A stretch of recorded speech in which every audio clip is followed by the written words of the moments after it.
8वां बाब हारून और उसके बेटों की मखसूसियत। और खुदावंद ने मूसा से कहा, हारून और उसके साथ उसके बेटों को और लिबास को और मसह करने के तेल को और खता की कुर्बानी के बछड़े और दोनों मेंढों और बेखमीरी रोटियों की टोकरी को ले और सारी जमात को खैमा इज्तमा के दरवाजे पर जमा कर।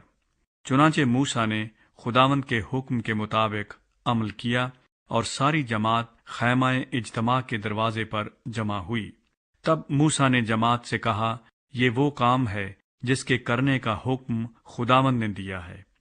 फिर मूसा हारून और उसके बेटों को आगे लाया और उनको पानी से गुस्ल दिलाया और उसको कुर्ता पहनाकर उस पर कमरबंद लपेटा और उसको जुब्बा पहनाकर उस पर अफूद लगाया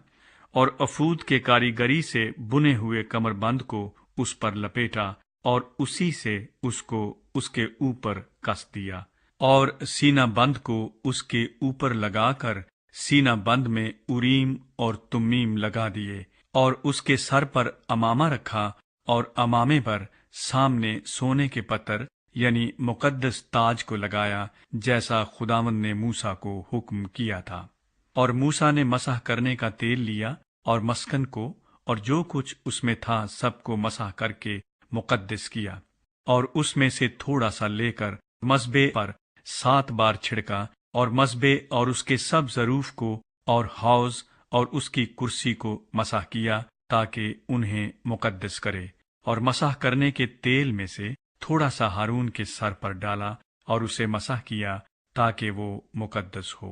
फिर मूसा हारून के बेटों को आगे लाया और उनको कुर्ते पहनाए और उन पर कमरबंद लपेटे और उनको पगड़ियां पहनाई, जैसा खुदावंद ने मूसा को हुक्म किया था। और वो खता की कुर्बानी के बछड़े को आगे लाया और हारून और उसके बेटों ने अपने अपने हाथ खता की कुर्बानी के बछड़े के सर पर रखे। फिर उसने उसको ज़िबह किया और मूसा ने खून को लेकर मसबे के गिरदा गिर्द उसके सींगों पर अपनी उंगली से लगाया और मसबे को पाक किया और बाकी खून मसबे के पाए पर उंडेल कर उसका कफारा दिया ताकि वो मुकद्दस हो। और मूसा ने अंतड़ियों के ऊपर की सारी चर्बी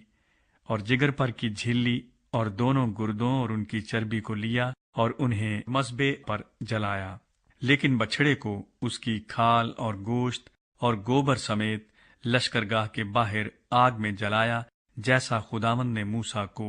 हुक्म किया था। फिर उसने सोख्तनी कुर्बानी के मेंढे को हाजिर किया और हारून और उसके बेटों ने अपने अपने हाथ उस मेंढे के सर पर रखे और उसने उसको ज़िबह किया और मूसा ने खून को मसबे के ऊपर गिरदा गिर्द छिड़का। फिर उसने मेंढे के उज़व को काट कर अलग किया और मूसा ने सर और आज़ा और चर्बी को जलाया और उसने अंतड़ियों और पायों को पानी से धोया और मूसा ने पूरे मेंढे को मसबे पर जलाया। ये सोख्तनी कुर्बानी राहत अंगेज खुशबू के लिए थी। बुने हुए कमरबंद को उस पर लपेटा और गाया और अफूद के कारीगरी से जुब्बा पहनाकर उस पर कमरबंद लपेटा और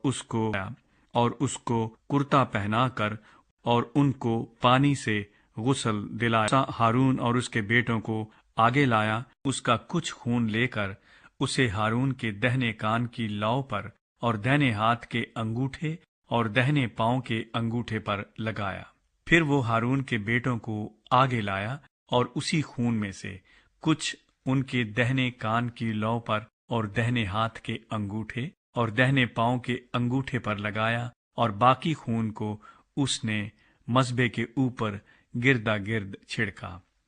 और उसने चर्बी और मोटी दुम और अंतड़ियों के ऊपर की चर्बी और जिगर पर की झिल्ली और दोनों गुर्दे और उनकी चर्बी और दहनी रान, इन सबों को लिया और बेखमीरी रोटियों की टोकरी में से जो खुदावंद के हजूर रहती थी, बेखमीरी रोटी का एक गिरदा और तेल चुपड़ी हुई रोटी का एक गिरदा और एक चपाती निकालकर उन्हें चर्बी और दहनी रान पर रखा और इन सबों को हारून और उसके बेटों के हाथों पर रखकर ان کو ہلانے کی قربانی کے طور پر خداوند کے حضور ہلایا۔ پھر موسیٰ نے ان کو ان کے ہاتھوں سے لے لیا اور ان کو مذبح پر سوختنی قربانی کے اوپر جلایا۔ یہ راحت انگیز خوشبو کے لیے تخصیصی قربانی تھی۔ یہ خداوند کی آتشین قربانی تھی۔ پھر موسیٰ نے سینے کو لیا اور اس کو ہلانے کی قربانی کے طور پر خداوند کے حضور ہلایا۔ اس تخصیصی مینڈھے میں سے یہی موسیٰ کا حصہ تھا، جیسا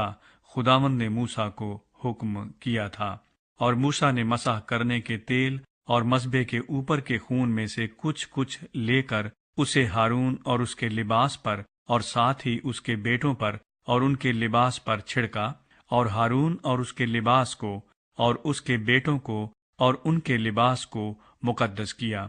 اور موسیٰ نے ہارون اور اس کے بیٹوں سے کہا کہ یہ گوشت خیمہ اجتماع کے دروازے پر پکاؤ، اور اس کو وہیں اس روٹی کے ساتھ جو تخصیصی ٹوکری میں ہے کھاؤ، جیسا میں نے حکم کیا ہے کہ ہارون اور اس کے بیٹے اسے کھائیں۔ اور اس گوشت اور روٹی میں سے جو کچھ بچ رہے اسے آگ میں جلا دینا، اور جب تک تمہاری تخصیص کے ایام پورے نہ ہوں تب تک، یعنی 7 دن تک، تم خیمہ اجتماع کے دروازے سے باہر نہ جانا، کیونکہ 7 دن تک وہ تمہاری تخصیص کرتا رہے گا۔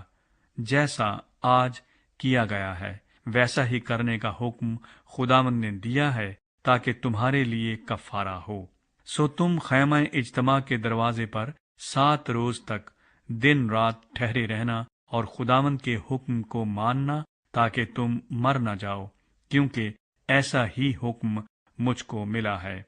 پس ہارون اور اس کے بیٹوں نے سب کام خداوند کے حکم کے مطابق کیا جو اس نے موسیٰ کی معرفت دیا تھا۔